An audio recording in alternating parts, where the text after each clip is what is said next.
Okay, so sorry for yet another late start on account of the usual technological issues. Anyway, we now, thanks to Natsa, who's online, have a backup plan for this week. So apologies for last week. I was not feeling very well. I'm better now. So yeah. I don't know if any of you have looked at the course web page, but I've slightly readjusted the schedule for the end of semester. So the way things are going to be are, we have a lecture this week, which is on the topic that I said it would have been last week, as I announced 2 weeks ago. So this is to do with topological aspects of computing with infinite data, as we shall see. As I mentioned 2 weeks ago, this topic is one that's little bit at the part of it's a little bit at the harder end of difficulty for this course. The first half is kind of, I would say, it's medium difficulty, and the second half of the lecture today is a little bit more challenging material. Then in the following lecture to this, which is still going to be on computing with infinite data, we're going to look at a practical example of computability with infinite, a practically important example, that is, of computability with infinite data, which is computing with real numbers. And that's going back to medium level difficulty, so sort of average difficulty level for this course. So that will be the first lecture after New Year, which is, I think, on the 4th, Wednesday, the 4th of January. Then there's one more lecture on the course after that, which is on the 11th of January. So what I'm going to do in the last lecture is go to a more advanced topic, which is Kolmogorov complexity and algorithmic randomness, sort of some areas in which computability theory is applied in interesting ways. Because it's a harder level of difficulty, this material is going to be, in a sense, optional.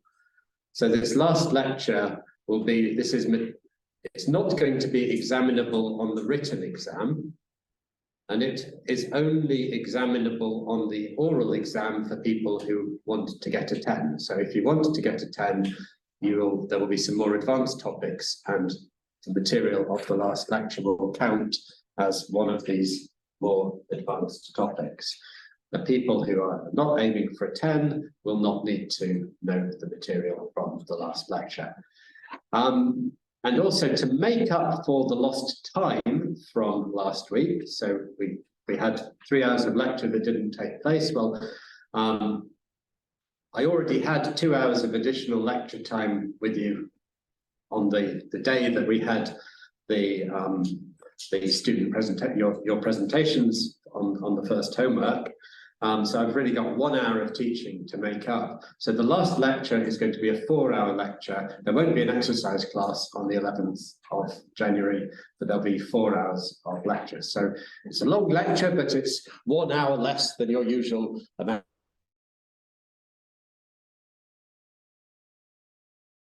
And the other thing to mention is I'm going to release an end of course questionnaire, but I will have that end of course questionnaire in the first lecture after the new year, because everyone's encouraged to attend the first lecture, whereas the second lecture after the new year is optional material for those who are interested or those who want to get a 10 on the course. We are being recorded, but not to discourage you, are there any questions on that? Okay, well, you can also ask me questions in the break.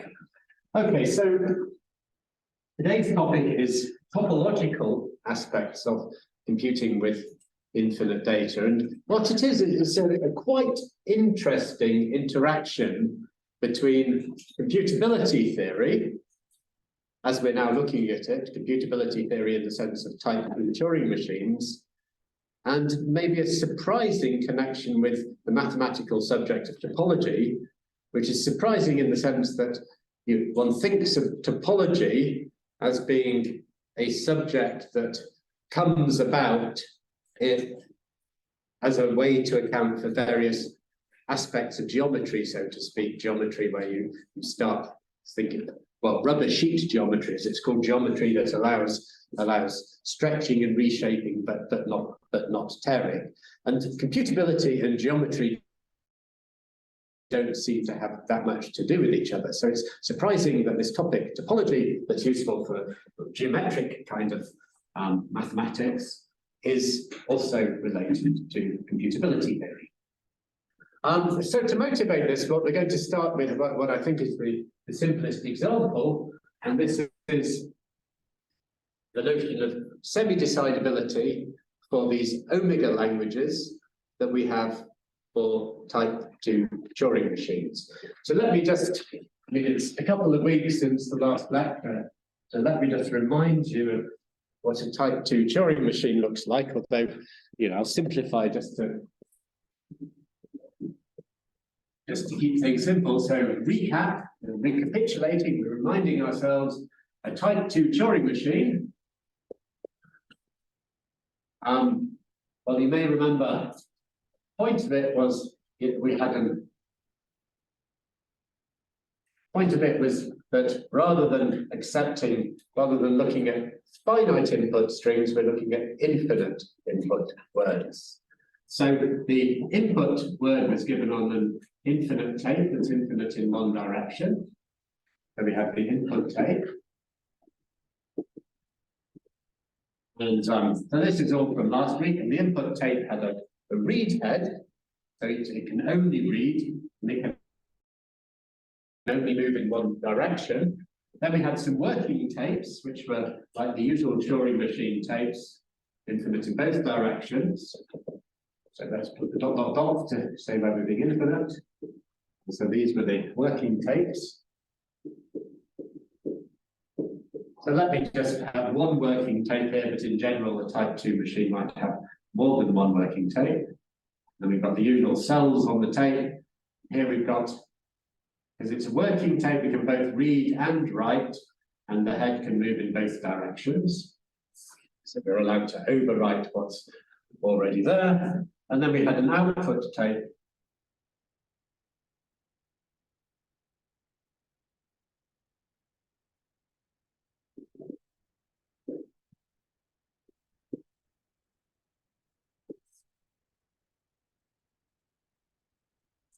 Which had just a write head. So my color coding, as I said before, was black is that you can write, white is that you can read, and black and white is that you can read and write. And the write head also only moves in one direction, so you can't overwrite once you've written something, you move to the right, and you can't overwrite what you've already written. And you have the usual state.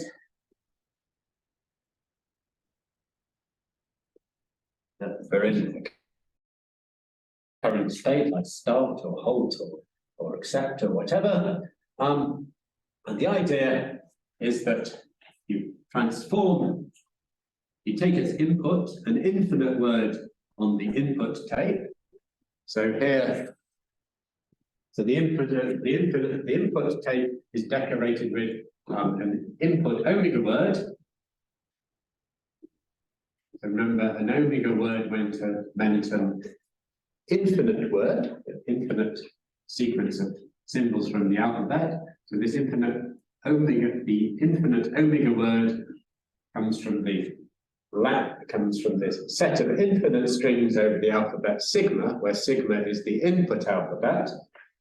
The working tape.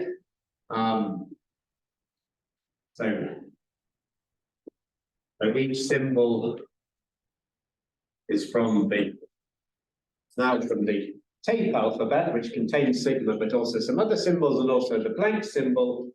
And the output tape is decorated with each symbol. Well, it's blank to begin with, and each symbol, when you write it, needs to be from sigma, which is the output alphabet. So, so here the symbols are from sigma together with the blank. But when you write them, you always write an element from sigma. So we're transforming an input word into to an output word. And we had the notion of a semi-decidable omega language.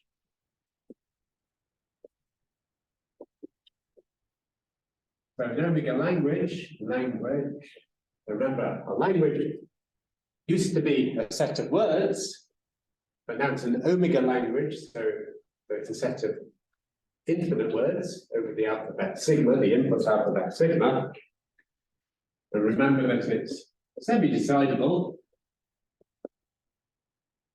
But this is all from last week, and it's the expected definition. If there exists a type 2 Turing machine of the accepting kind, so it has an accept state, a distinguished accept halting state, that will accept an infinite word on its input tape if and only if that word belongs to L. So it's semi-decidable if there exists a type 2, use the abbreviation, a type 2 Turing machine, a T2M, M, that accepts an infinite P, well, sorry, an infinite word, but let's keep on using the phrase omega word. It accepts an omega word P, so an omega word belongs to the set of infinite words over the alphabet sigma, if and only if M on input W, sorry, on input P holds in the accept state.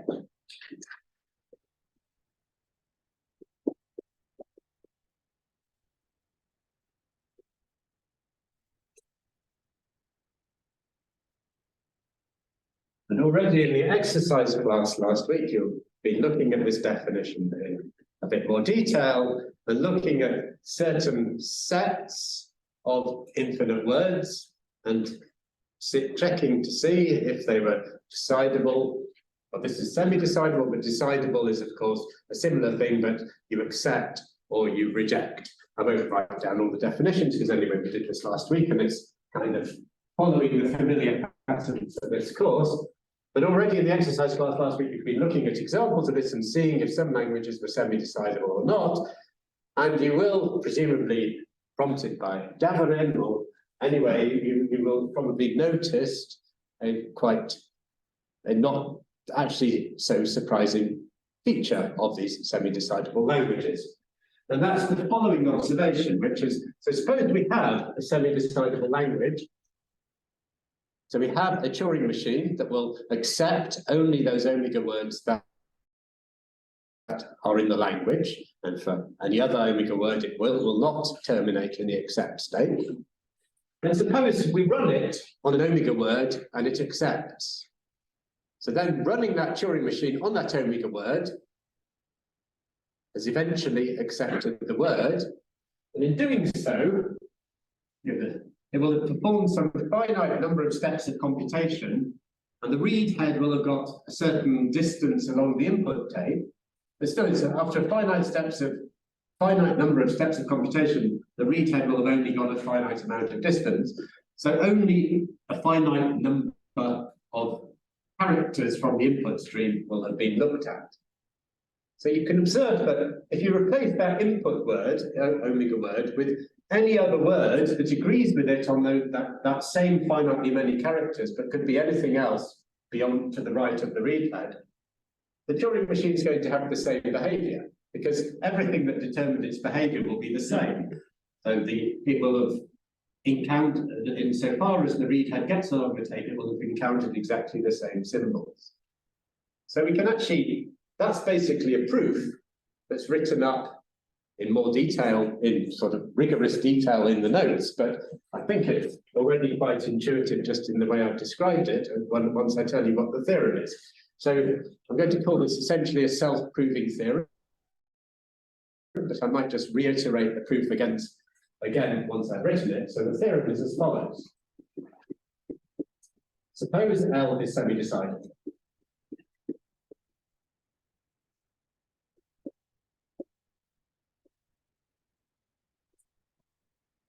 Then for any omega word P in L, so let me just emphasize L is an omega language here, so L is a set of omega words over the input alphabet sigma. So then for any P in the language, there exists an N, a natural number greater than or equal to 0, such that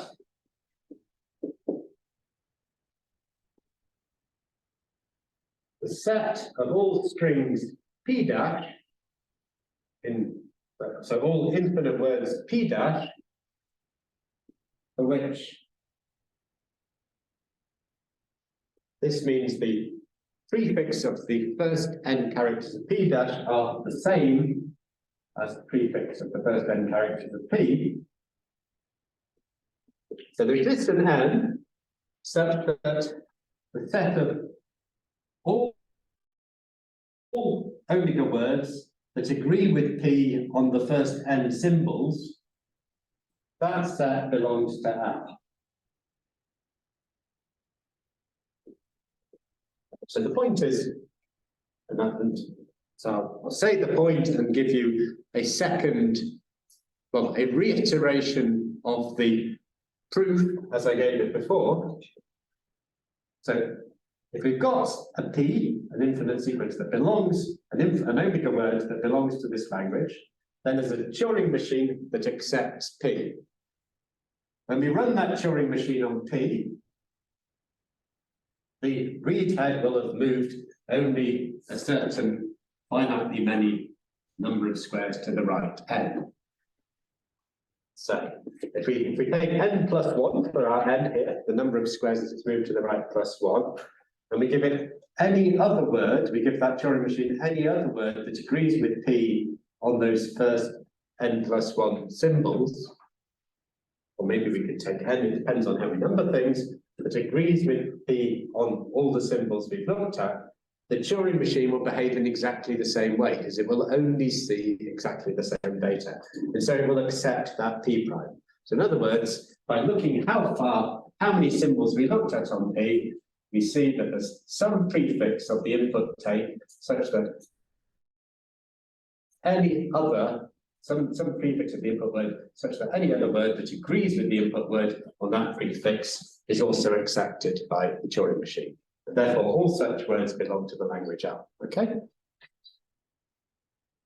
So that's the observation that's going to get this subject today going, which is the topological aspects of computation. Are there any questions on this observation?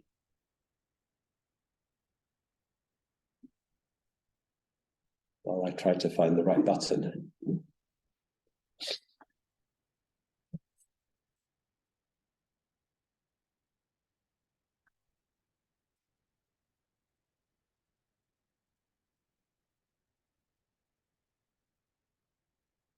Okay, so where does topology come in? Well, I'm going to reformulate the theorem.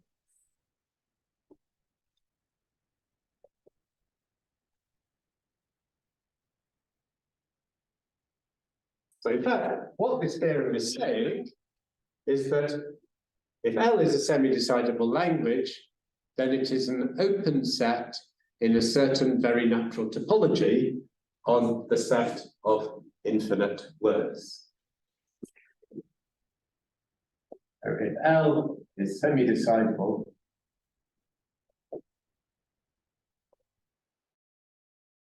then L is open.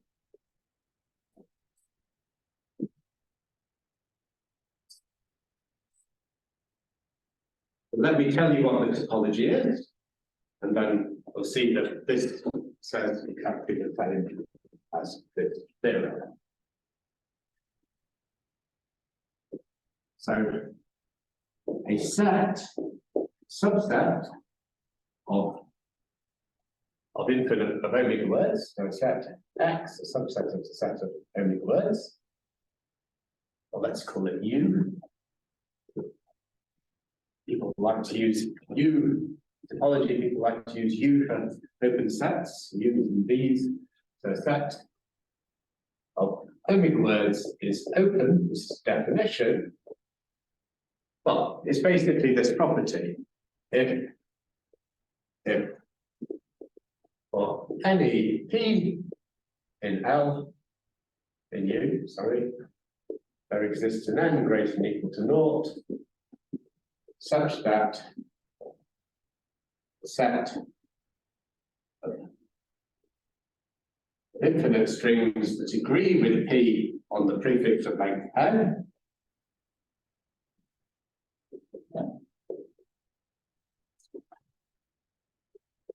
that also belongs to you.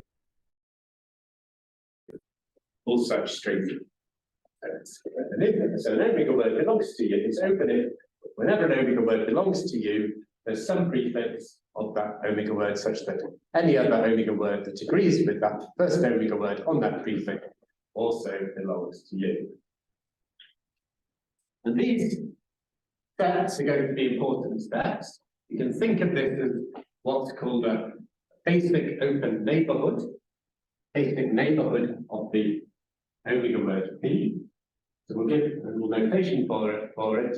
These are called cylinder sets. So equivalently,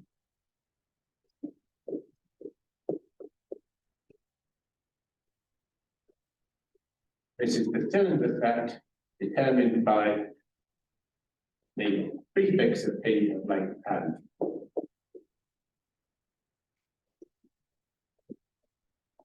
So here, for any finite word,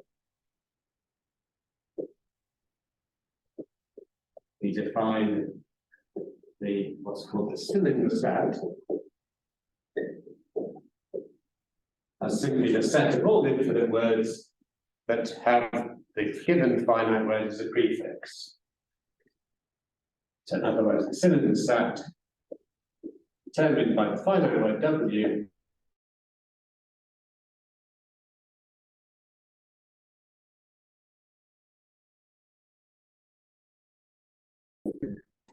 if you restrict, so the prefix of P prime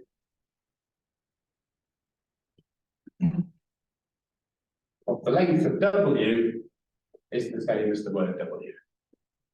And this is just saying, this is the set of all infinite sequences that begin with the prefix W. Okay, and such sets are called cylinder sets. And they're forming the base of a topology here. We're defining open sets in terms of its cylinder sets. This definition of topology is saying a set is open if and only if it's a union of these cylinder sets. So the analogy here is, if you know something about topology of real numbers, for example, the analogy here, instead of cylinder sets, you consider an open rational interval around a point. So a set is open in the real numbers if for any x you have some open rational interval around the set, that around the point that belongs to the set. Instead of open rational intervals here, we're looking at the cylinder set of all infinite words that share the same, but have some, it's specified by some prefix of the word P. Okay, so there's some abstractness in the definitions here, but nonetheless, hopefully the idea of what these open sets look like is not too hard to grasp. Namely, these sets that for any infinite sequence in the set, we can find some prefix such that any other infinite sequence that shares that same prefix belongs to the set. So just out of interest, how many people here have done topology from the general point of view of a topology is given by a family of sets called the open sets that are closed under arbitrary unions and finite intersections, and the base for a topology is a collection of these open sets such that every open set can be obtained as the union of these basic sets. So how many people know this amount of topology? Okay, not absolutely everyone, but almost everyone, which is good. You don't need to know it because the definitions are all going to be self-contained, but it wouldn't hurt to know this. Just as another approach, how many people know the definition of a metric space and an open set? In a metric space is one that such that for any point in the set you have an open ball around that point that's contained in the set. How many people know that approach to topology? Okay, a few more for that one. How many people know the notion of product topology? Okay, that's fewer people, but so for the metric space people, there is this space can be defined by giving a very simple metric, and in fact that's part of what you're going to do in the exercise class today. So you'll be viewing this from a metric point of view. For those of you who know product topologies, the set sigma is a finite set, so it only has one interesting topology, namely the discrete topology. As some uninteresting topologies do, but so it has only one interesting Hausdorff topology, which is the discrete topology, but only one Hausdorff topology. So this topology I've defined here is the product topology of accountable power of sigma as a finite set. But that's the third way of looking at the topology. But today we're just going to look at this in these sort of basic in basic terms, mainly looking at it as a collection of open sets defined in this way. Okay, so that's semi-decidable sets. So what about decidable sets? Do they enjoy any good property? Well, indeed they do. And that's now very simple. So I'll call it a theorem, although it's really straightforward now. Theorem, if L is decidable,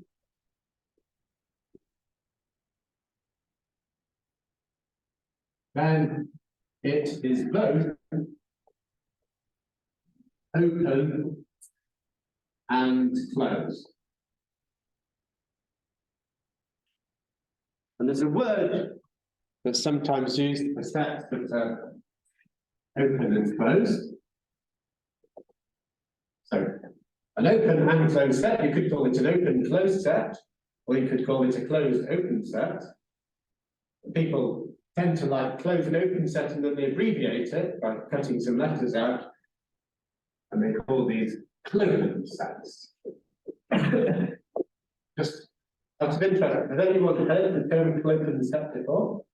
Okay, just a couple of, a few people, but it basically just means a set that's closed and open.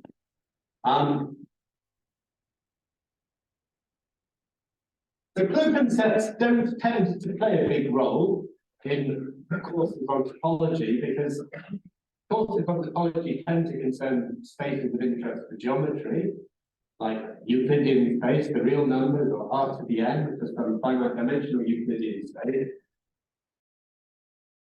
And most such spaces are connected, and if a space is connected, then that means it doesn't have any interesting clopen sets. The only clopen sets are the empty set and the whole space, when the space is connected. And the definition of the space being connected can be phrased as there are no other clopen sets other than those two. That's what we're formulating the box.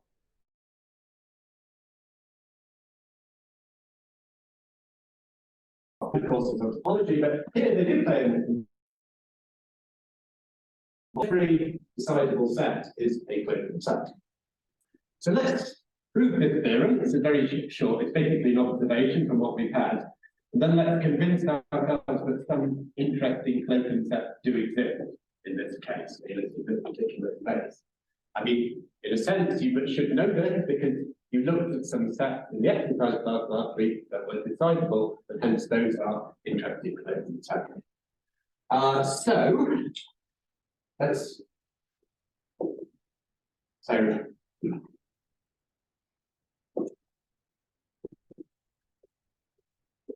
well, so if L is decidable,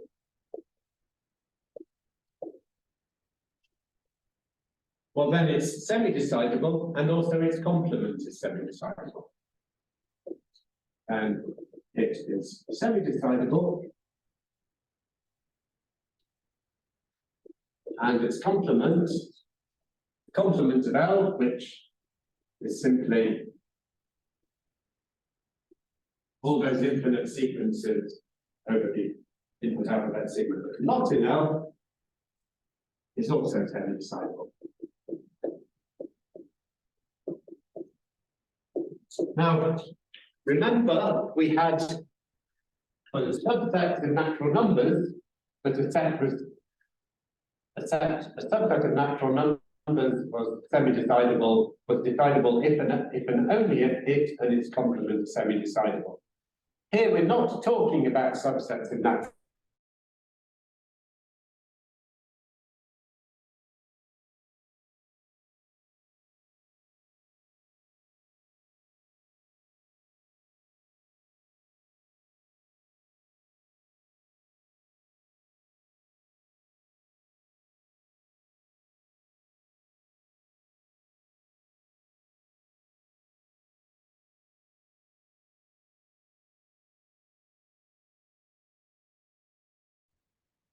Oh, who knows? So I said I'm not going to worry about it, but it's very hard not to worry about it when they're happening to the side of you. Okay, so L and its complement are both semi-decidable, so L and its complement L are both open. Of course, I haven't defined what it means to be closed in topology, but almost everyone put their hands up that they've done some topology. So what it means to be a closed set is that you are the complement of an open set. That's a definition of closed set in general topology. So we have that L is open, its complement is open, in other words, L is closed, so that ends the proof. Because the definition, a set L is closed by definition if its complement set is open. Okay, so decidable sets enjoy this property that they're open, but are there any interesting such sets? Well, I could give you some interesting decidable sets, or I could give you some interesting clopen sets. I just want to make essentially one observation about a family of sets that are clopen. So while I'm doing this, can anyone see any good examples of what we've already discussed today?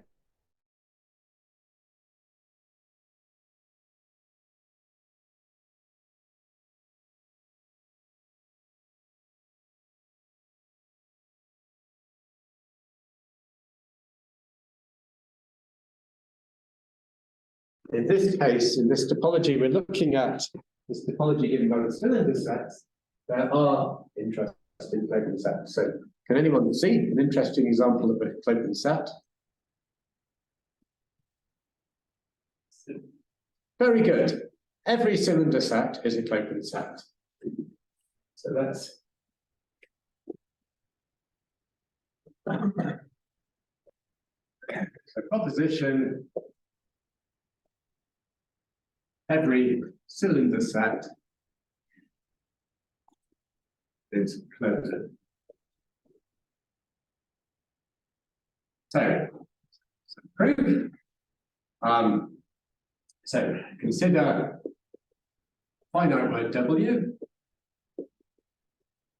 We want to show the cylinder determined by W, so all infinite words or omega words that begin with the word W, that set is clopen. So clearly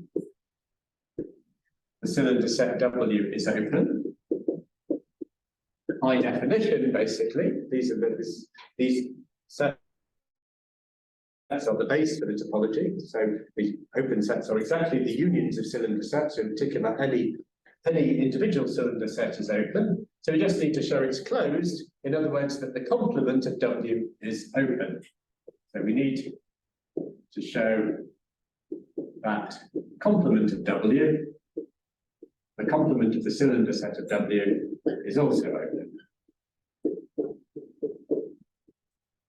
Well, let's look at this. So we want to consider any omega word in here and show that there's some prefix of the omega word such that any extension of that prefix also belongs to the complement of the cylinder set.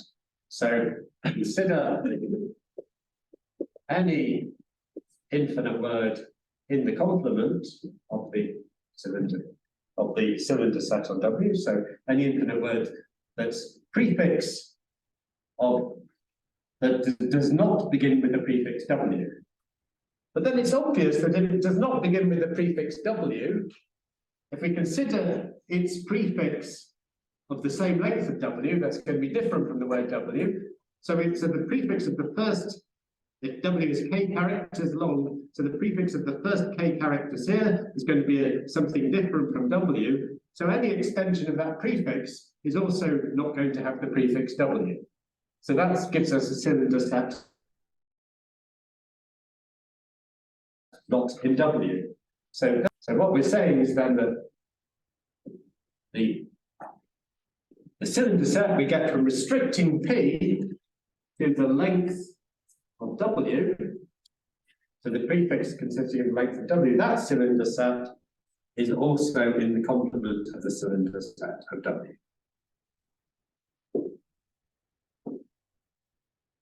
Because the first, so if W is k characters long, the first k characters of W will contain some character that differs from W because we're in the complement set, and therefore any extension of that prefix will also have that disagreement in it. So that's easy, and we're done. Cylinder sets are indeed both closed and open. So this is interesting because it means this topological space, this space whose base is given by these clopen sets, has a base which is given by cylinder sets, and all the sets in the base are clopen. So the topological space, but this remark is just for people who know something about topology and will benefit from the connections. It's not important to the course. So the space sigma to the omega has a base, a topological base, or basis of clopen sets, cylinder sets. Move camera, please. Oh yes, sorry. Thank you.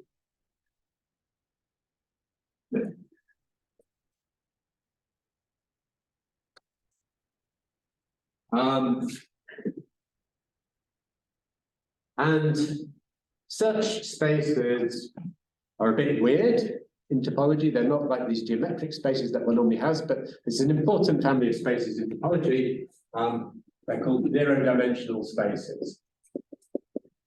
So this is a kind of space that has a dimension, but its dimension is 0.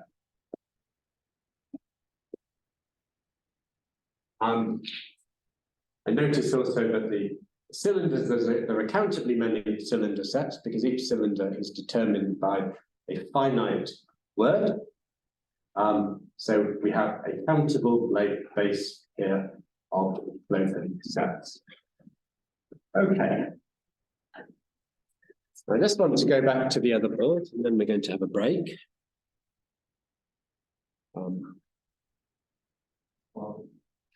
Sorry?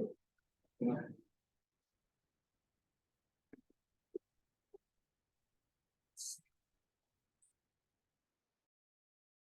So we've got two results here, but semi-decidable sets are open and decidable sets are clopen. These results are useful for showing that certain sets are not semi-decidable or not clopen, because it's quite often the case that you can show that a given set is not an open set, and therefore it can't be semi-decidable, or you can show that a given set is not a clopen set, in which case it can't be decidable. You might ask about also whether there's a tighter connection than this. In the case of open sets and semi-decidability, this implication can't be reversed. There are open sets that are not semi-decidable. But in the case of decidable sets and clopen sets, rather amazingly, the implication can be reversed. So the better theorem is following our equivalent.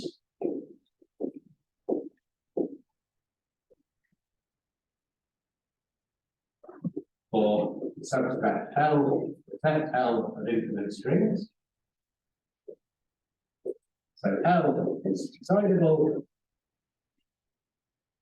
and L is clopen. That's rather an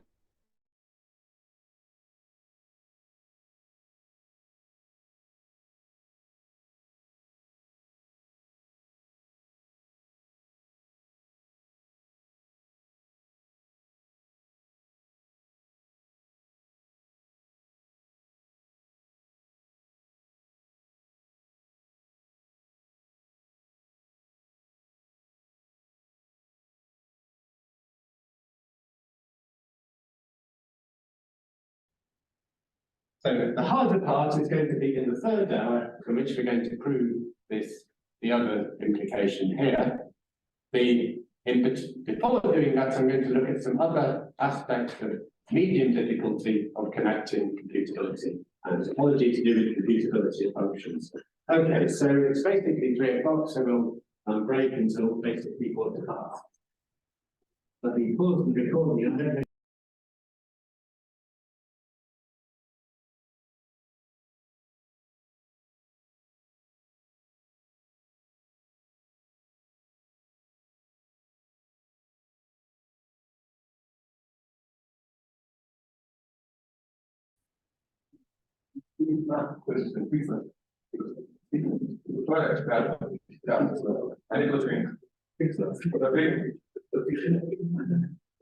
The recording in progress, everybody.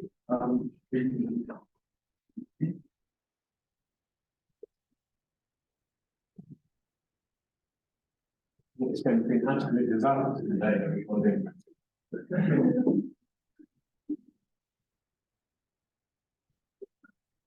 But it keeps on asking me to authenticate my connection, some reason. Don't know what's going on. Right, okay, so we've seen this topology on the space of infinite sequences. We've seen these two connections. Semi-decidable sets of infinite strings are open.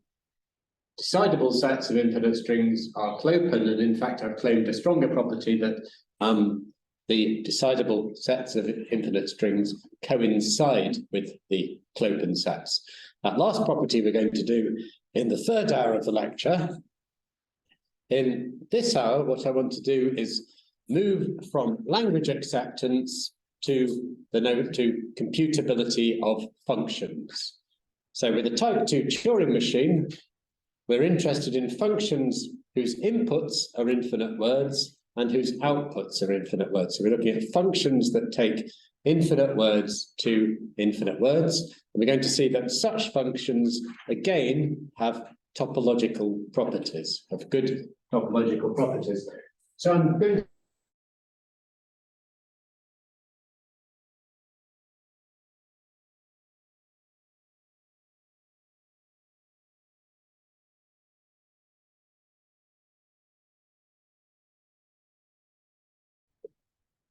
a function.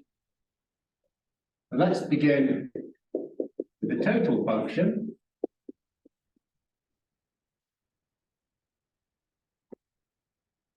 So we're looking at functions that map omega words to omega words. It's computable.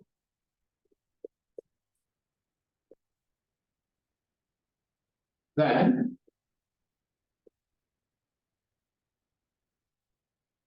so by computable, we mean we have a type 2 Turing machine that when given an omega word P on the input tape, will compute away and you eventually, through time, produce an infinite output word, which will be f of p, which will coincide with the infinite word, which is f of p. And it will produce that on the output tape. Once again, the basic definitions for that were given 2 weeks ago.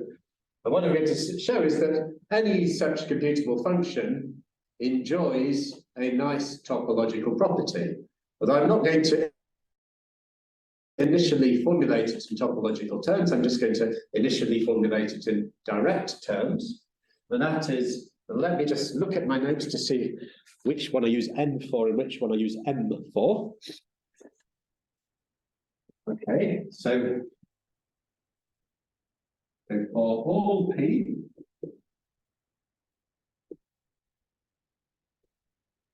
so for every possible input sequence p, and n greater than or equal to 0, so a natural number, there exists,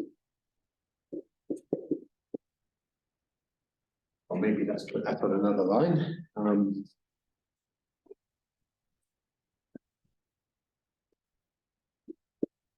There exists an n greater than or equal to 0. Hang on. I wanted to put that on another line. There exists an n greater than or equal to 0, such that for all other input words sigma to the omega, but I'm just going to write it down and then I'll explain it. So if, well, let's just put it in implication. So if p restricted to n equals p prime, let's put p prime there, equals p restricted to m. So I had a question in the break about this notation. I mean, I've used it in the notes and I've used it before, I think 2 weeks ago. This is saying this notation means the finite word of length m, which is simply the prefix of the first m characters of the infinite word p prime. So this is simply the first m character of the word p prime. So this is saying if p and p prime agree on their first m characters, then f of p and f of p prime, let's keep the p and p prime in the same order. So f of p prime and f of p agree on their first n characters. So it's a bit of a mouthful, but on the other hand, it's not such a complicated property if you think about it. What it's saying is that the functions must behave in such a way that for any length of output sequence, that's n, there exists some length of input sequence that completely determines that length of output sequence.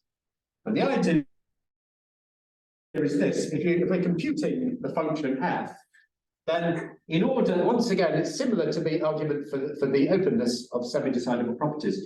In order, if we're computing the function f, then when we output f of p up to n characters, when we've computed f, the first n output characters of that, in order to get to that stage of having output n output characters, the type 2 Turing machine doing the job will have only been able to look at finitely many of the input characters. So let m be the length of the input sequence that the read head of the type 2 Turing machine hasn't gone beyond.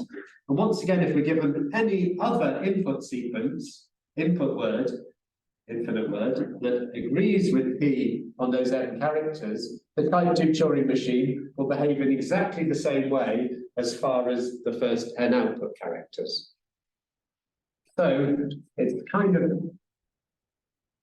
it's sort of automatic from the way such Turing machines compute. At the time of output n, the idea is at the time the Turing machine has output n output characters, it can have only looked at finitely many, and we call that number m, of the input characters. And in which case, given any other input sequence that agrees on those m characters, the output sequence as far as the first n characters is going to be the same. So this is a basic property that such total functions compute. So this property here, let's put it in blue. It's an important property. I'm going to call it a topological property. And that's because there's an equivalent formulation in pure topological terms. Can anyone guess what it is, or does anyone know what it is? So this is got a function between these, set theoretic function between these two topological spaces. Sorry? Homeomorphic. It doesn't need to be homeomorphic. So for example, the constant function that maps every input string to the sequence to the output sequence 0, 0, 0, 0, 0, 0, 0 is certainly going to be computable. Certainly enjoys this property because for any output length, there's a length of input sequences that determines the output to that length. In that case, you don't need to look at any of the input at all. You can just always look at 0 amount of the input, but it's certainly not a homeomorphism. So what is the most typical topological property of a function? Continuous. So this is just saying that the function is continuous with respect to this topology. Equivalently, f is continuous. So this is equivalently to the blue part.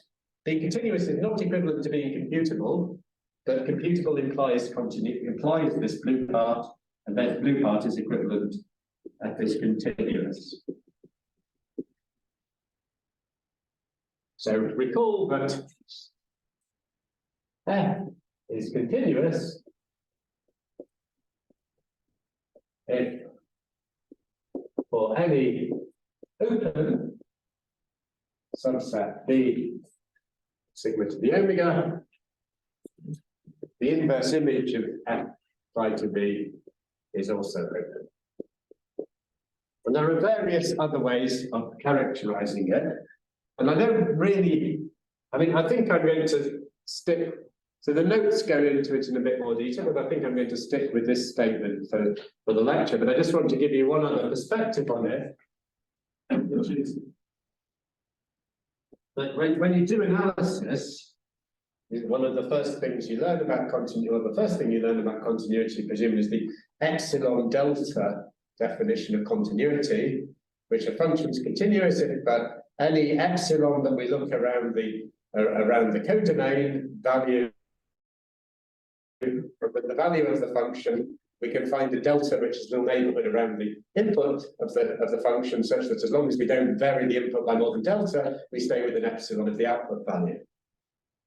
It's basically the same idea here, but we can think of this n as a sort of an epsilon, where actually the larger n gets, the tighter the approximation is getting, because the larger n gets, the closer we're looking at the output sequence, and that we're determining more of the output characters.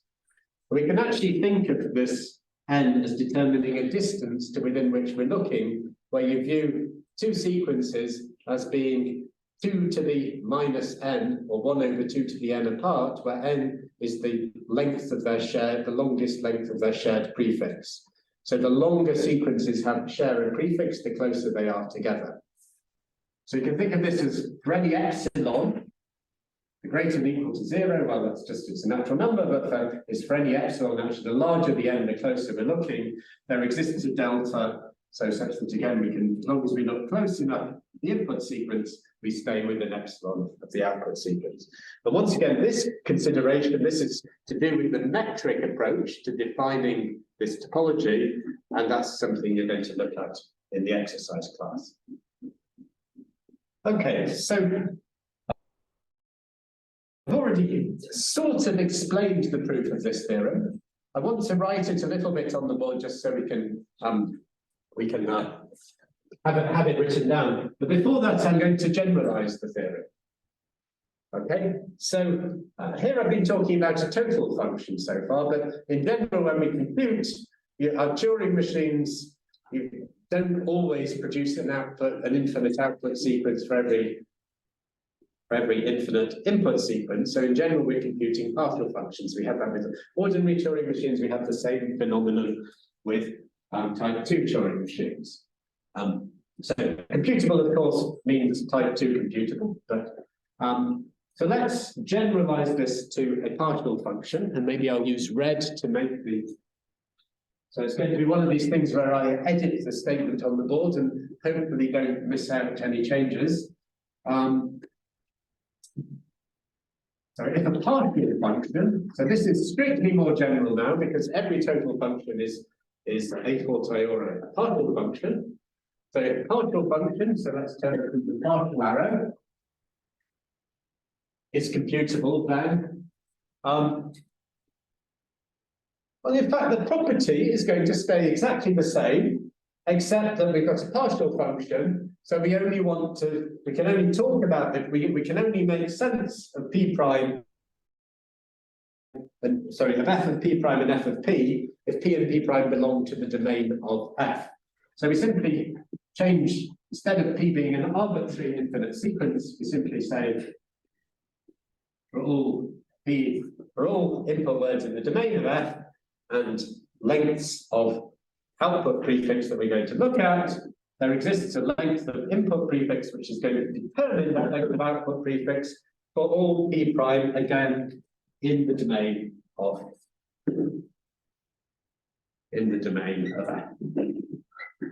And that's it. It's the same as before.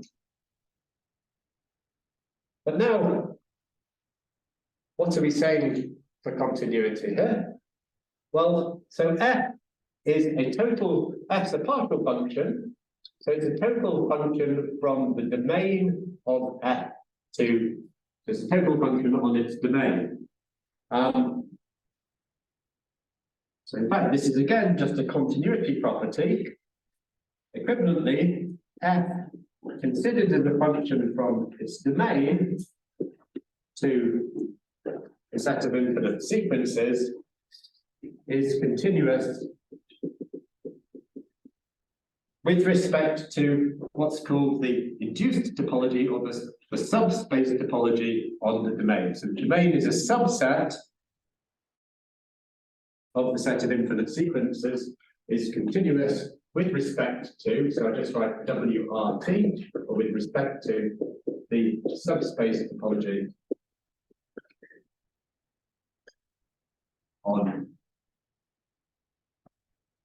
sorry, not on the F, but on the domain of A, which is a subset of the sigma for the F.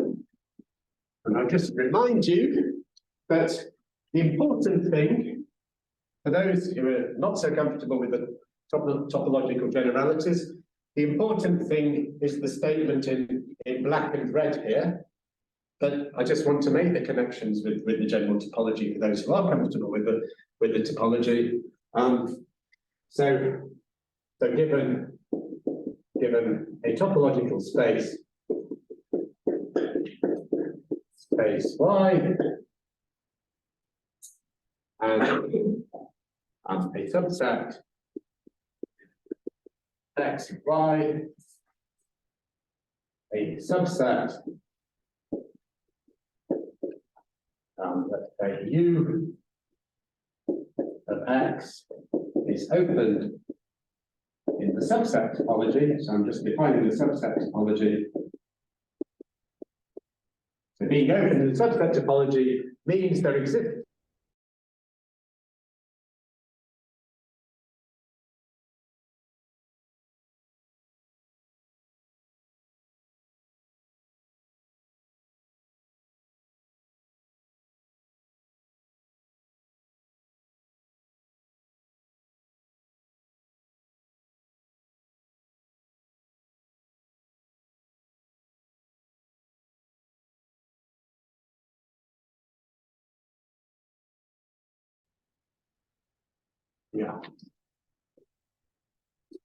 Okay, I'm going to rub out the generalities now because let's do the proof of the theorem and let's keep it.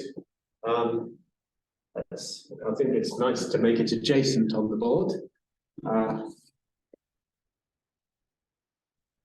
I'm just going to, basically the proof of the theorem is going to essentially just repeat what I've already told you.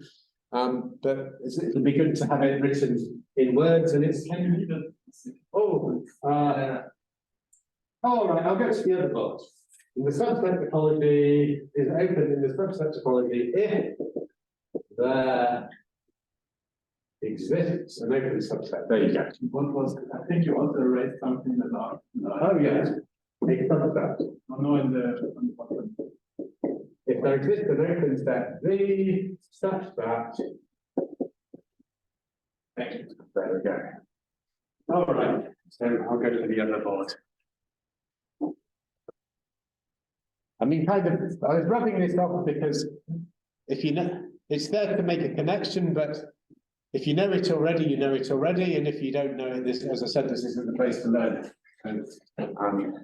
This isn't a topology course.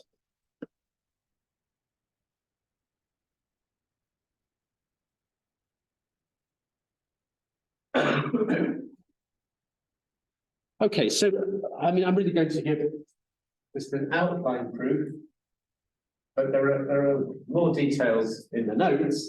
And we want to show that partial function that's computable enjoys this property that's written in Latin.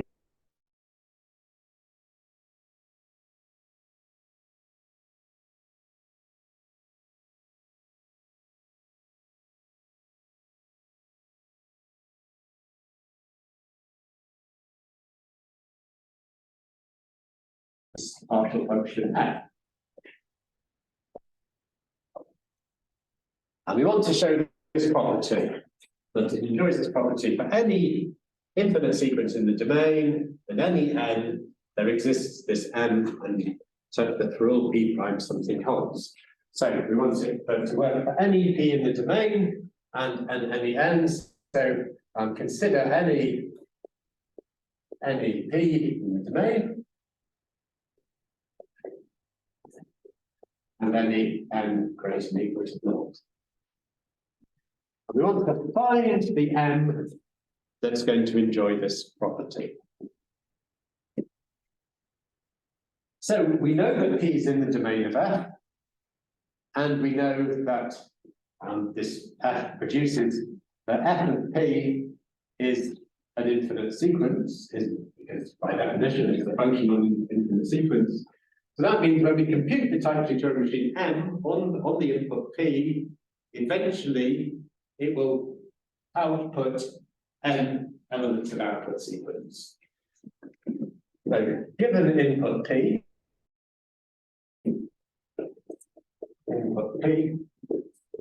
eventually M will output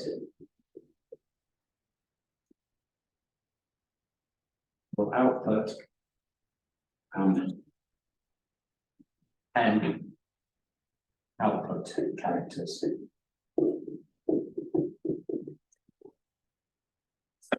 So after some finite amount of time. So at this time that outputs the nth character, the read head will be in a certain position somewhere along the input tape, and the type 2 Turing machine M will have only looked at characters to the left of or at the position of at where the read head of the input tape is. So we're simply going to say let M be the number of squares to the left of and including the position of the read head.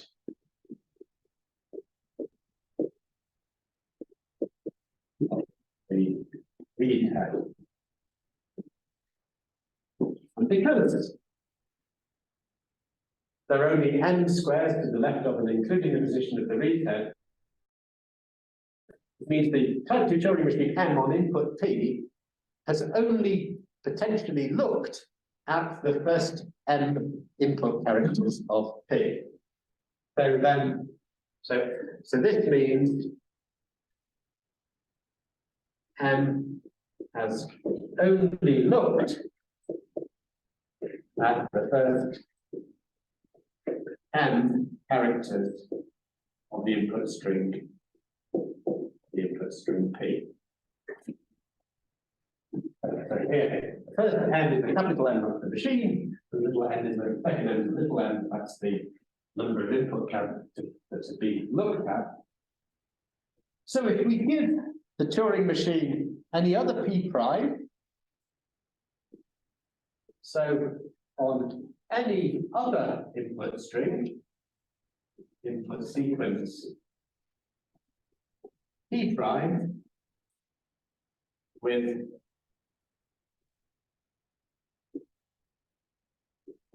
which agrees with P on the first m characters, we're going to have that M will follow the Turing machine M, that is, will follow exactly the same computation sequence that it followed on P, because it hasn't got far enough along the input sequence to be able to distinguish between them. M will compute exactly as it does on input P,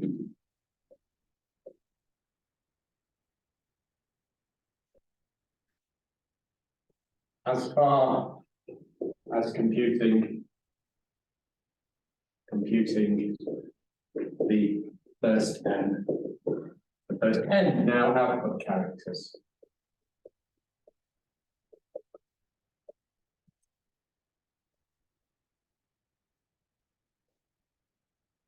Right, and I should have said we let n be the number of squares that were left on, and including the position of the read head at the time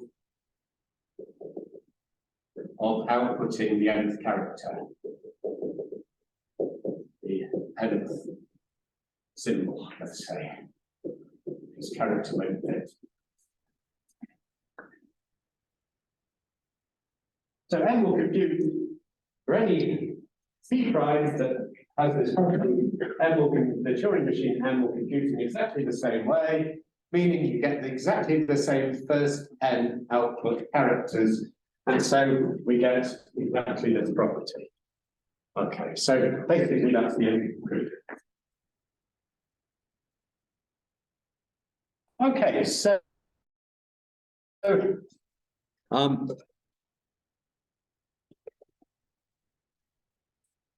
so any computable function is continuous. Not the case that any continuous function is computable. But in practice, all continuous functions one can write down in the natural way will be computable. So in order to find a non-computable continuous function, you have to sort of concoct a non-computable thing using sort of halting problem ideas or something similar to that. Okay, so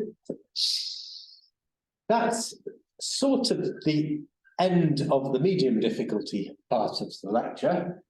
And now we move to the slightly more advanced part.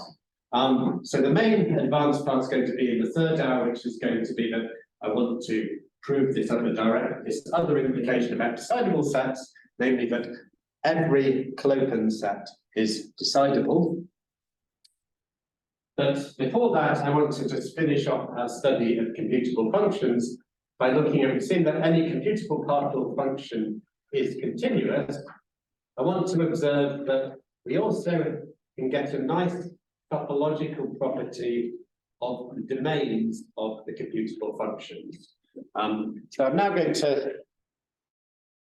I'm going to go through this a little bit faster, because this is advanced material is again going to be somehow optional in the oral exam, at least for people aiming for the 10th for the course. So what I want to show is that computable partial functions enjoy a property that if a partial function is computable, its domain is not an arbitrary set, but it's a set that satisfies some nice topological property. And I don't know how many of you will have met these kinds of sets before. So a subset X of a set of infinite strings is said to, well, we know what an open set is, one that's a union of cylinders. A closed set is a complement of an open set. Can also define closed sets in terms of closed under limits of sequences in the metric, which will be the sort of thing done in the exercise part. And more general than open and closed sets is the notion of G delta set. G delta. So, hands up if you've heard of G delta sets before. Nobody. Okay, it doesn't matter, it's easy to define what it is. Subset is G delta if it is a countable intersection of open sets.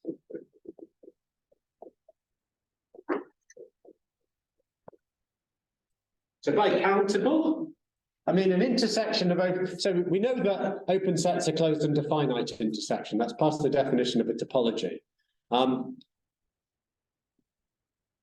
countable intersection, countable can mean finite or it can mean countably infinite. Open sets are not closed under countably infinite intersections in general, so we now get more sets. So let me tell you what other sets we get. So G delta sets include open sets trivially. Countable also means a finite intersection of open sets, and such a thing is already an open set. Also, any closed set can be obtained as a countable intersection of open sets in this topology. That's not generally true for topological spaces, but it's true for separable metric spaces like this one. So closed sets. So it's fun to think about this for yourself, and it's actually going to be one of the exercises in the exercise class. Whether you'll cover it or not, I don't know. But anyway, that's an exercise. But also there are sets that the G delta sets that are not open, they're neither open nor closed. So that's to say there are other sets as well.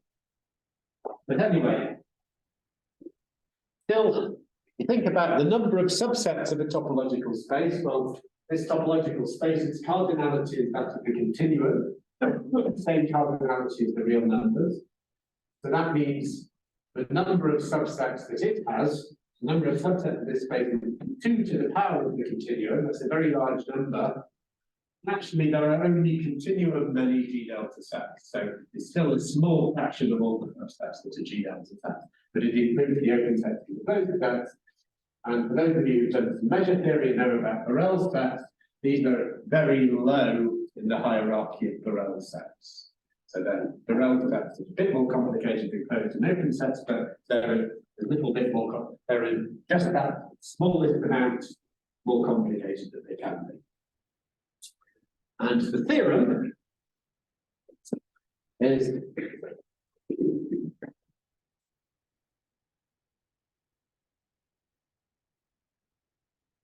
that if we have a computable partial function, its domain is a G delta set.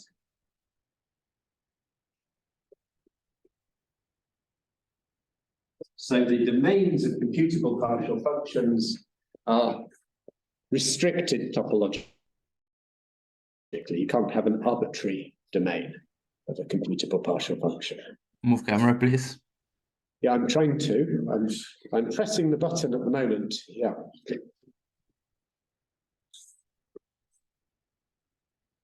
The camera is not very responsive in general, but still it works better than the internet, which is really problematic. So the Wi-Fi. So the partial, so the theorem is if a partial function is computable, then the domain of that is a G delta, so written with a capital G and a small delta set.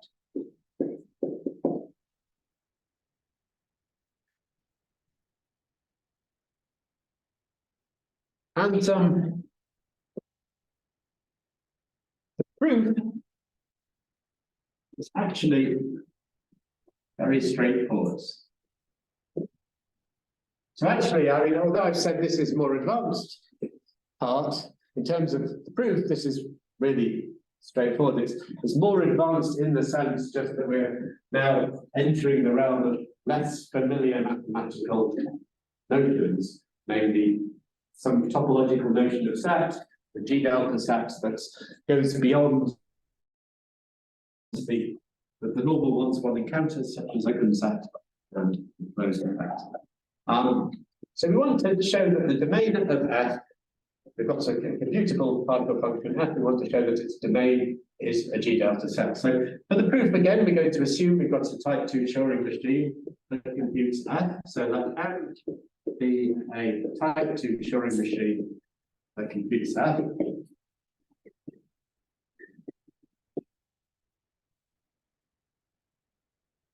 And let me see what notation I use in my notes.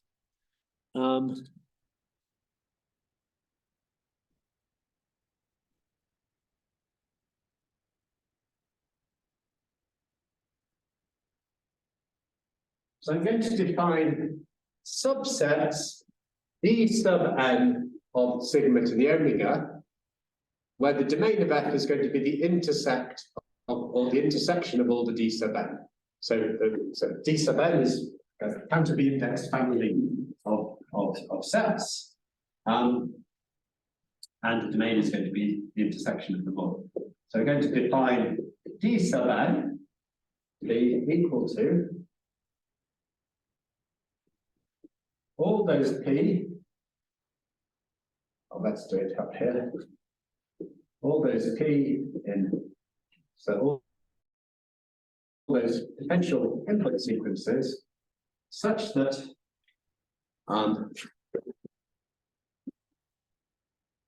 F of P, so M on input P outputs greater than or equal to n characters.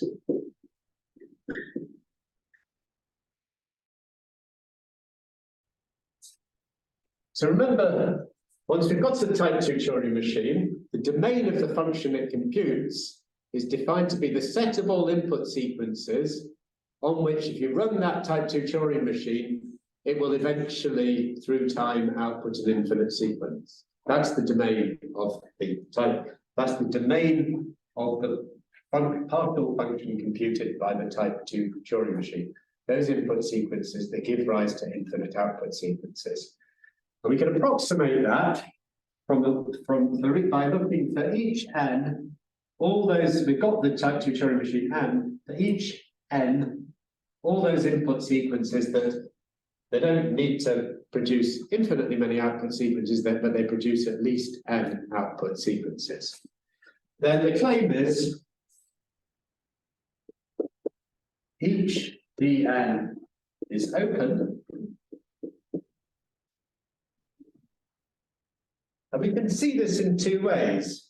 One way is we can, let's wait until we've output n characters. When we've done so, we can again go through the argument. When we've output n characters, when n has output its n characters, it can have only looked at some finite number n of inputs, characters, and once again, any other infinite word that has the same n input characters at the start will give rise to an output. So it's the same argument that we've had once for semi-decidability, again for continuity, it's the same argument again that gives that this is open. But another way of looking at it is, well, it's very easy to semi-decide this set because you simply run the Turing machine n and wait until, if it ever happens, until the nth character, you can count on an additional working table if you like, how many characters are output. You wait until you get the nth character output, and if so, you go into accept. And in that case, you're semi-deciding this set dn. So also from our original theorem that semi-decidable sets are open, we get a simple argument that each dn is open. And obviously, The domain of f, the function computed by the Turing machine, that's all those infinite sequences that give rise, so all those infinite input sequences that give rise to infinitely many output sequences. So that's obviously the domain of f, the function computed by the Turing machine, is the intersection over the n of d sub n. Because if we're going to produce infinitely many output characters, that's the same as for each number n producing at least n output characters. So we've got that the domain of f is a countable intersection of open sets, therefore G delta. So actually,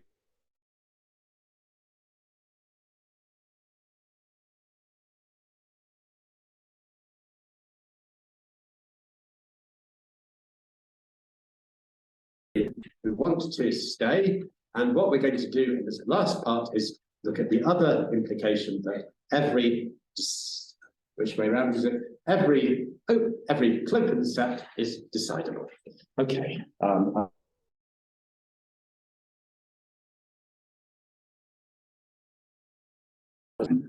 Okay, so it's 10 past.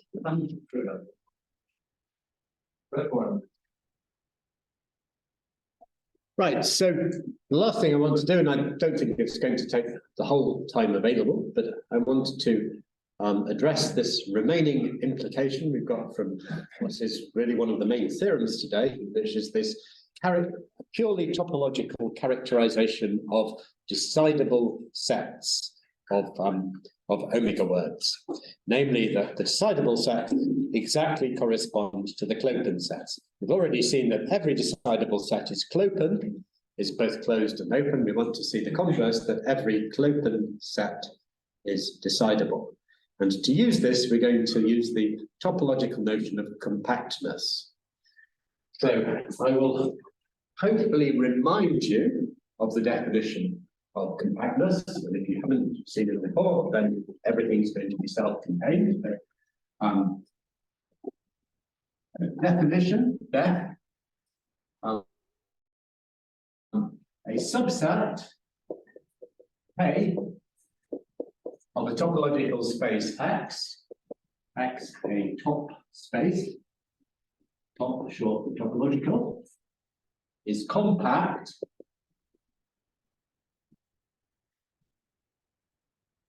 if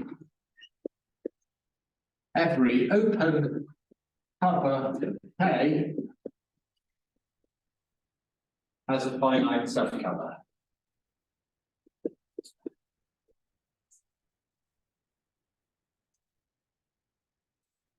And there are some auxiliary definitions needed to understand this. So an open cover of K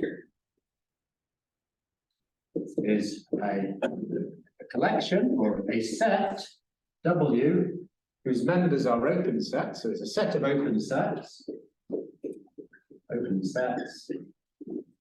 that covers K. So such that covering K means this is a curly W, the union of these open sets. So the union is a family of open sets, we're unioning them all together. This union of this open sets contains the set K. That's an open cover, and a subcover of a cover W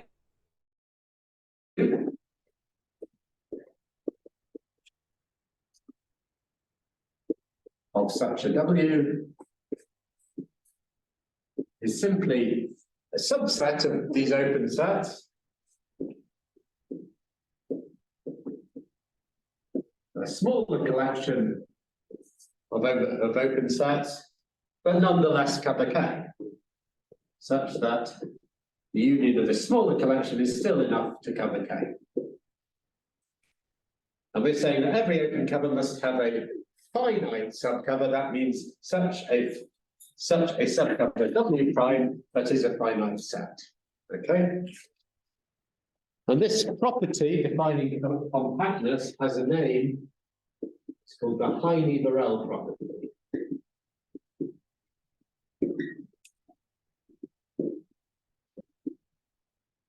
sometimes, according to old-fashioned textbooks on topology, they used to assume that the space was a Hausdorff space to make this definition. And in the case that it's not a Hausdorff space, it's called quasi-compactness. That's not going to affect us because we do have a Hausdorff space. But anyway, nowadays people just tend to call this compactness, irrespective of what kind of space you've got. So just to see again where we are, I'm going to check on familiarity for those of you who are still.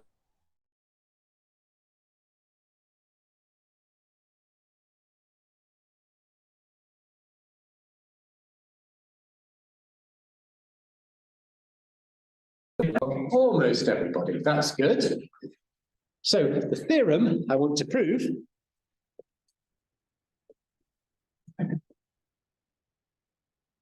is that, well, we say that topological space X, so this is the notion of compactness for a subset of the topological space. We say that the topological space X is compact if it is compact as a subset of itself. So every open cover of the whole space has a finite subcover.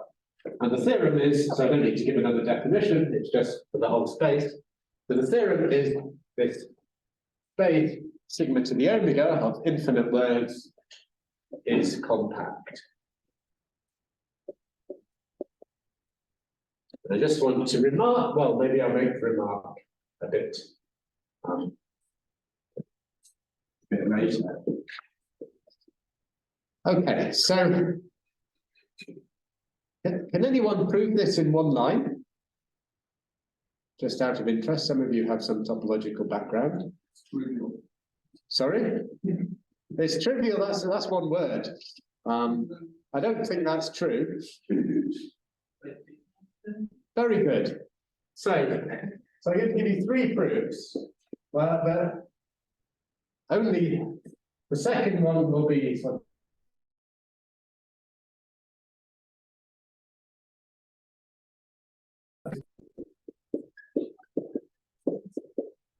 which says the topological product of a family of compact spaces is again a compact space. This, as I've already told you, is a countable power of a finite set with a discrete topology, and any finite set with a discrete topology is compact. And this space that we've defined using cylinders is in fact the product topology. So if you know Tikhonov's theorem, then you have a proof. Proof 3, I'm going to give you a direct proof, and then, you know, it's fun to do that anyway. It's good for those of you who don't know Tikhonov's theorem, and by seeing the direct proof, you will appreciate some of the power of Tikhonov's theorem.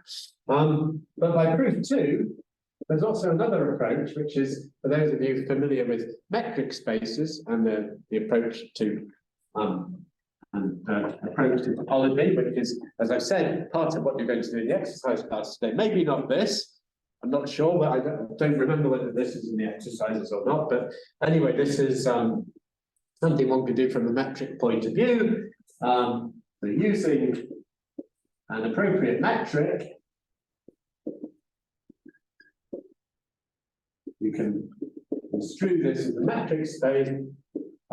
Sigma to the W, sigma to the omega, the space of infinite sequences is a complete and totally bounded metric space. And the adduced topology of a completely totally bounded metric space is compact. Hence, as a compact topology. But this is only an outline proof because you have to show that it's a complete and totally bounded metric space. And proof 3 is a direct proof, and that's what we're going to do. But before going on to the direct proof, I want to make one other remark about this, that it is absolutely crucial to this theorem. So the topology I could have defined, we were all the time assuming we've got a finite alphabet. But the definition of this topology in terms of cylinders for infinite words makes sense also for infinite alphabets. But if you have an infinite alphabet, the compactness fails. You can see that in the Tikhonoff approach, because Tikhonoff's theorem says a product of compact spaces is compact. But if you have an infinite alphabet, the underlying discrete spaces are no longer finite and hence no longer compact. So this approach fails. I mean, all the approaches fail. In proof 2, it fails to be totally bounded. If you have an infinite alphabet, the direct proof will fail. So it's crucial that, so just remark, crucial that sigma is finite.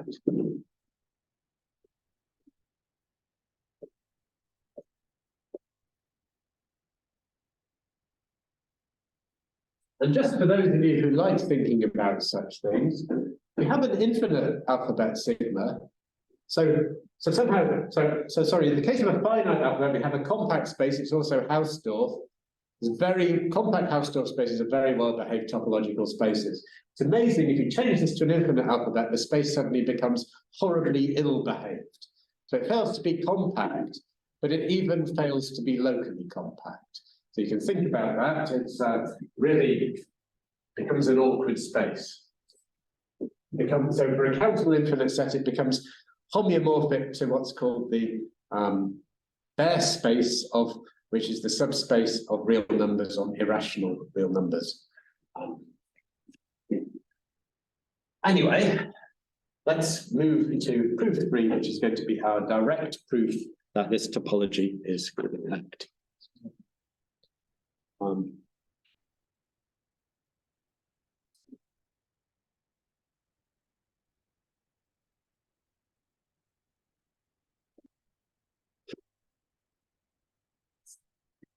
Okay, so proof.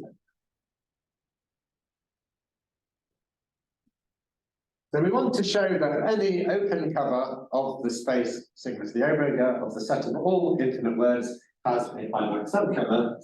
So we're going to, best way to prove this is a proof by contradiction. We'll assume that there's some open cover that does not have a finite subcover. So suppose, for contradiction,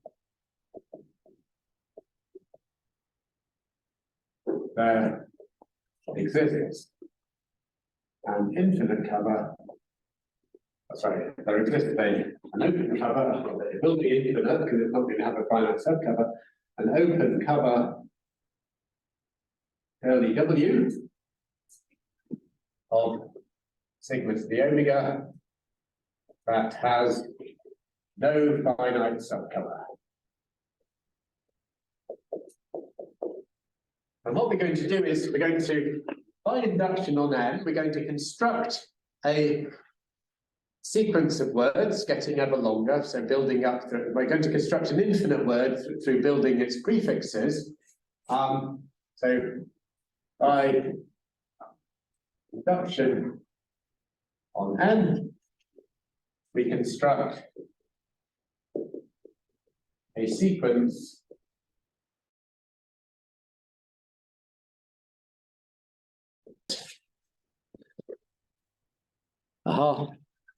sequence P0, P1, P2, P3, all these are elements of sigma, so characters.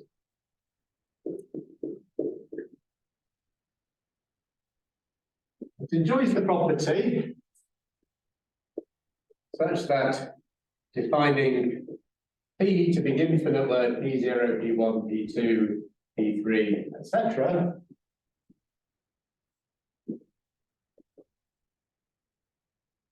We have that no prefix P sub n has a finite,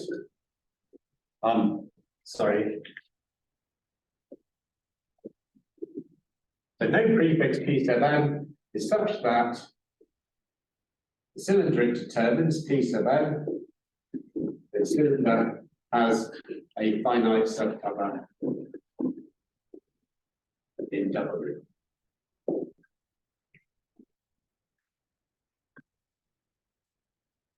Okay, I could talk you through this more, but let's start with the construction, and actually it seems appropriate to talk you through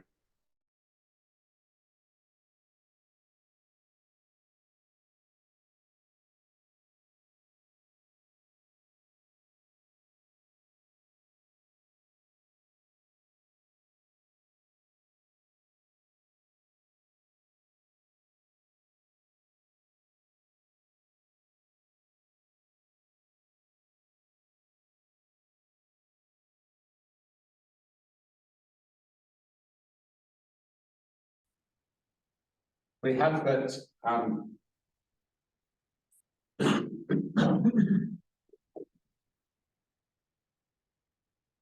so at the moment, when we're at n equals 0, we haven't found any of these symbols so far. So all we've got is the empty sequence.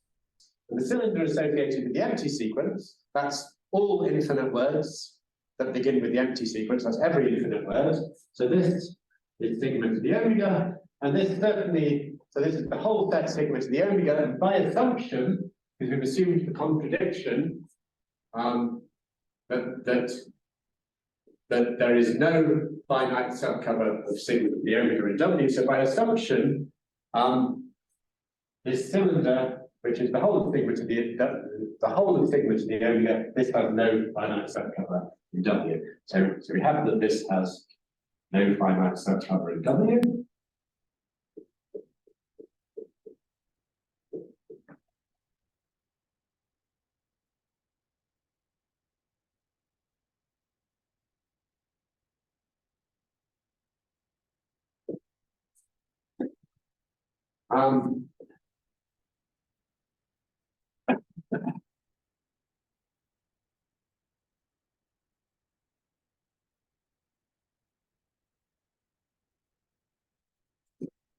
I'm not going to call this n equals 0. I've realized I've sort of a little bit departed from my numbering in the notes, but let me continue with the way I've done things. So in any case, this is true. We have that the empty, so I'm going to hack things from how they are. So we have that the cylinder defined by the empty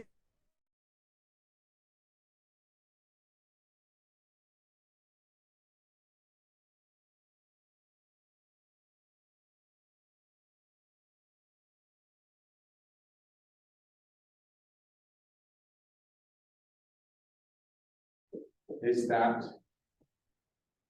the word P0 up to P of n minus 1 has no finite subcover in W. So this is true at n equals 0, because so when n equals 0, this is the empty word.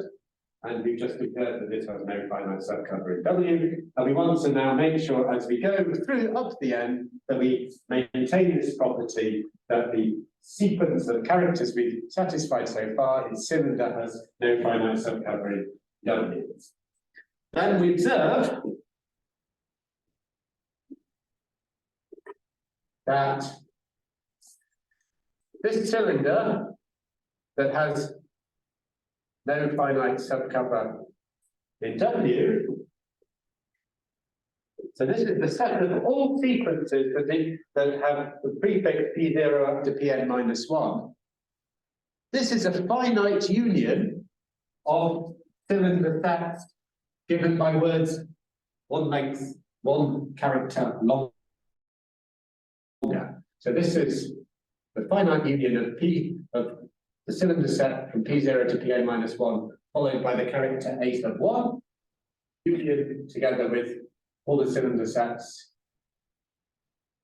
all different ways of extending the sequence P0 to Pn minus 1 with a single additional character. So here, but remember sigma, it's crucial that sigma is a finite alphabet, where sigma is the alphabet A1 through to AK. The point is, this cylinder, so all sequences that begin with P0 to Pn minus 1, all infinite sequences, belong to actually exactly one of these sets, because any such infinite sequence begins P0 to Pn minus 1 and must have exactly one following character, which will be one of the characters A1 through to AK. So we've got this cylinder set is a finite union of these cylinder sets.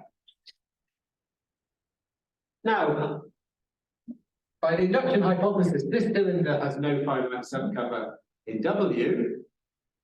If all these cylinders had finite subcovers in W, then we could union those finite subcovers together, and we would get a finite subcover of the cylinders. So at least one of these cylinders on the right does not have a finite subcover in W. So at least one cylinder of the form P0 through to P k minus 1, sorry, n minus 1, followed by A sub I, does not have a finite subcover in W. Does not have a finite subcover W. And we simply that, so we don't need to make any choice, we can simply take the smallest such I if we want. So simply define Bn to be AI. And we've then extended the current sequence we've got so far, P0 to Pn minus 1 with an additional character Pn, maintaining the property that no sequence so far has the property that its cylinder has a finite subcover in W. So that ends that construction.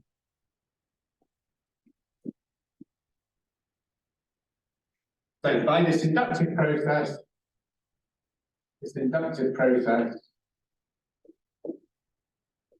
gives us a word, an infinite word, an n-equal word, that is P, which is P0, P1, P2, P3, and so on.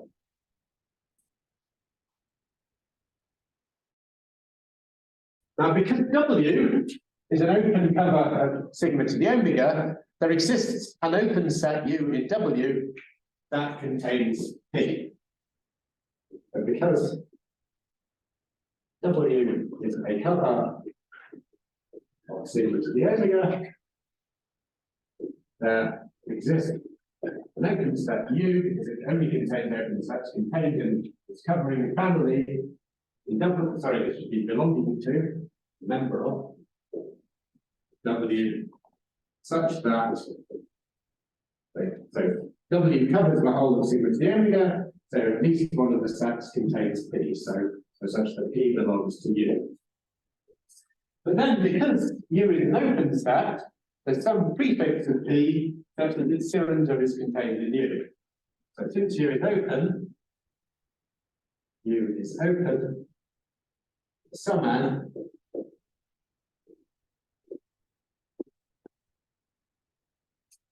the cylinder determined by the prefix of P on n belongs to U. But if the cylinder for P belongs to n is a subset of U, that's the same thing as saying, so i.e., the singleton set containing just U is an open cover of the cylinder set P restricted to n.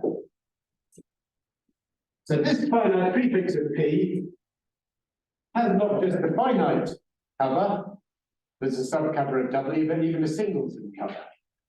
Okay?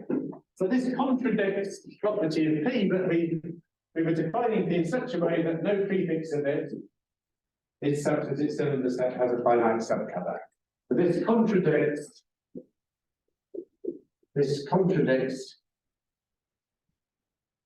the defining process.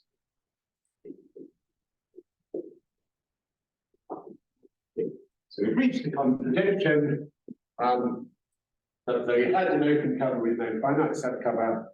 That's contradictory, so therefore every open cover has a finite subcover, therefore the space is compact.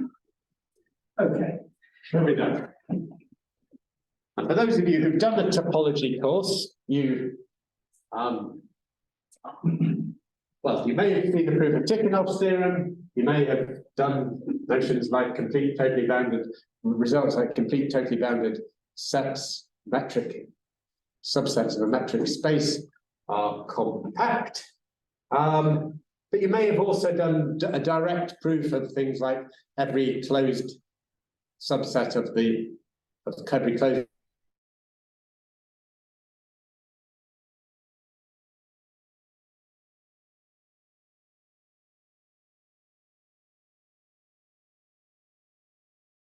we're in a different space here, but the kind of argument is very sort of similar. Right, so we've got this result, this theorem that a space of infinite sequences is compact, And now, using this result, we're going to prove the theorem that we want to prove, which is that every clopen set is decidable. So let's clear this board.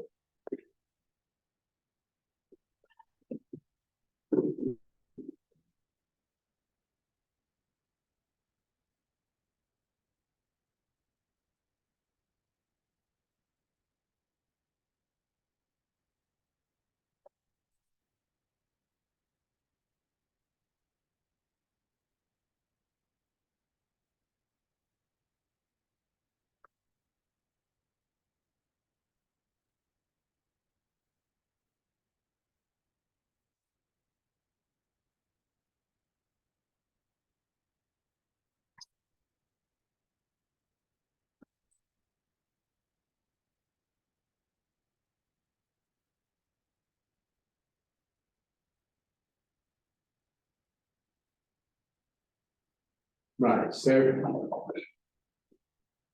we have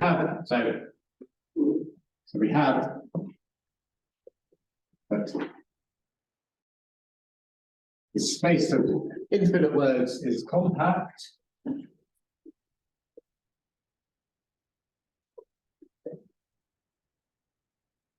And a consequence of this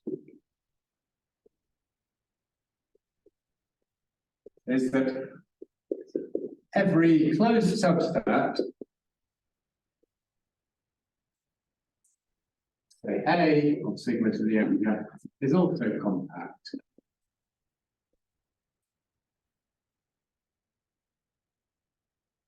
Now, I could prove this to you. I don't even prove it. I'm not going to, and I also don't prove it in the notes. For the following reason, I mean, this is, you've done compactness, as almost everyone in the room is. This is a very basic lemma in topology, that if you have a compact space and you have a closed subset of a compact space, that closed subset is itself compact.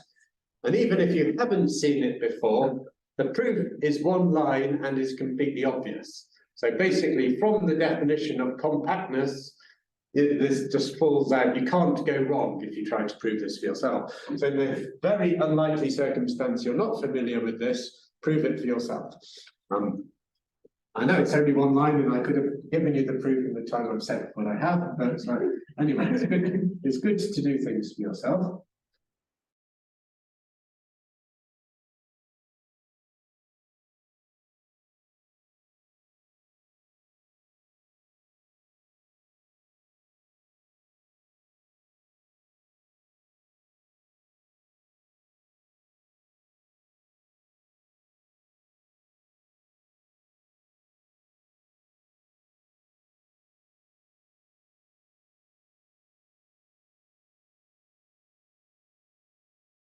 Oh no, hang on, we're back. Never mind. I was going to say it doesn't matter about recording this because there's only 5 minutes to go. It's not worth another video, but in any case, we're apparently back. Okay, so we want to prove that every clopen subset of sigma to the omega is decidable. So let's let A be clopen. So it's closed and open. So because it is open, it is a union of cylinder sets.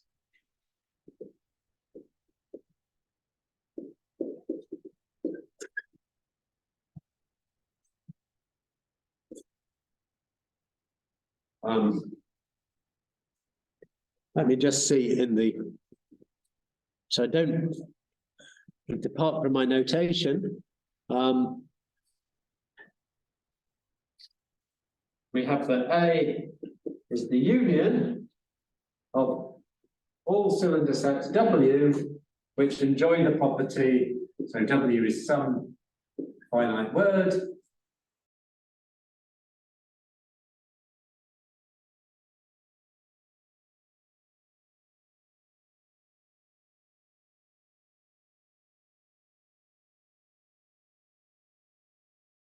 Cylinder sets, but that's not going to play any role in the proof. So, because A is a union of family of open sets. In other words, this set on the right here is an open cover of A. So the set that I write in red, I'll circle in red, so i.e. the red set is an open cover of A. Now A is a clopen set, so it's also closed, and any clopens, every closed subset of a compact space is compact, so A is a compact set. Because since A is also closed, A is compact. So the red set is an open cover of a compact set. So namely, so therefore it has a finite subcover. So there exists, so each element of this set is determined by a finite word. So the family of cylinders associated with words. So there exist finitely many finite words, let's call them little W1 through to WK, all belonging to a set of finite words over sigma, such that A is the finite union of the cylinder sets. So A is the finite union of cylinder sets. Okay. So a clopen set, any clopen set has the simple form, it's a finite union of cylinder sets. And given this, it's now easy to provide a type 2 machine that is going to decide membership of A. So the following informal type 2 machine decides A.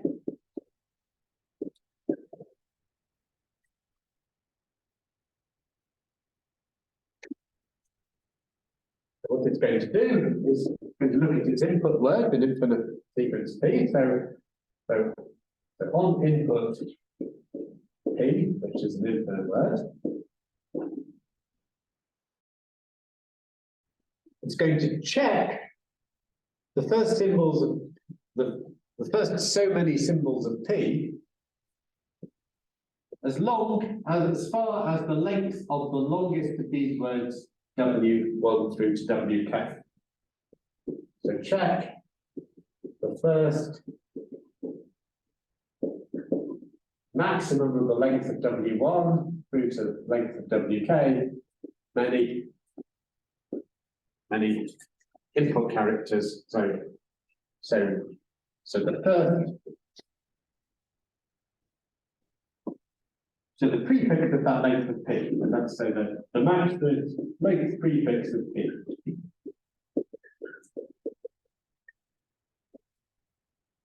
And basically, having looked at those, you just check for each of these words, you check to see whether the prefix of the appropriate length coincides of the word WI coincides with the prefix of the appropriate length of P. So check for each I,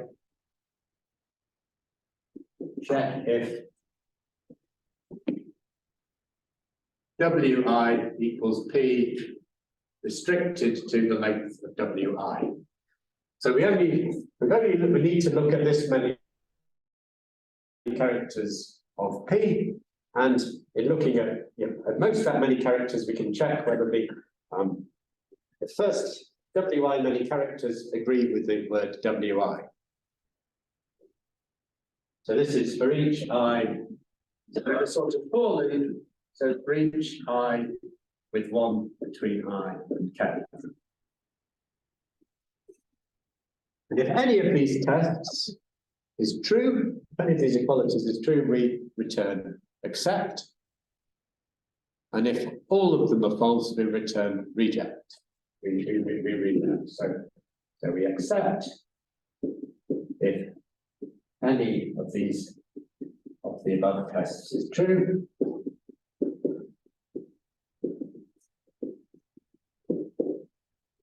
and we reject if all are false. And it can be done in finite time because we only need to look at this many characters of the input, and we're only doing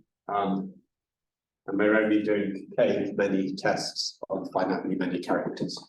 There we are. We've got a decision procedure for deciding the set A. So I like this result because we have a very tight correspondence between topological notion, decidability, and a topological notion, clopenness, and a computational notion, decidability. On the other hand, maybe there's a different way of interpreting it, which is that decidable sets are not very interesting in this case. Open sets, semi-decidable sets can be a lot more interesting, but decidable sets are very restricted. They're restricted to, they basically are the same thing as finite unions of cylinders. Okay, so just one other remark about these finite unions of cylinders. So in a sense, they're not very interesting, but these finite unions of cylinders, they're closed under intersections, finite intersections, they're closed under unions, finite unions. They're also closed under complements. Because if you complement a cylinder is a clopen set. If you complement it, you get back a clopen set. And by this compactness argument, we've got that every clopen set is a finite union of cylinders. So in fact, these finite unions of cylinders form a Boolean algebra, for those of you who know what Boolean algebras are. And this Boolean algebra is a very canonical Boolean algebra. It is the unique countable Boolean algebra that has no atoms. Okay, this is a fact in Boolean algebra theory that there's up to isomorphism of Boolean algebras. There's a unique such Boolean algebra. And in fact, that Boolean algebra turns out to be the Boolean algebra of clopen or decidable sets for these infinite languages. And this is all related to a subject known as stone duality, which associates topological spaces to Boolean algebras. So every Boolean algebra, it turns out, can be embedded as can be given in an explicit form as the Boolean algebra of clopen sets for an appropriate topological space by a construction due to Marshall Stone in the 1930s. For now what's called stone duality. It's a very important construction in Boolean algebra theory.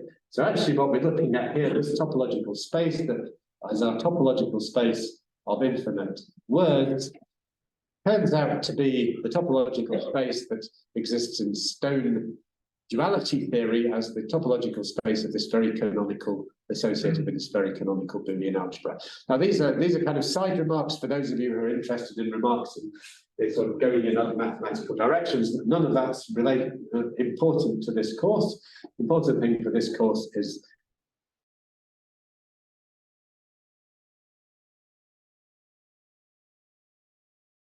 this actually the clopen subsets.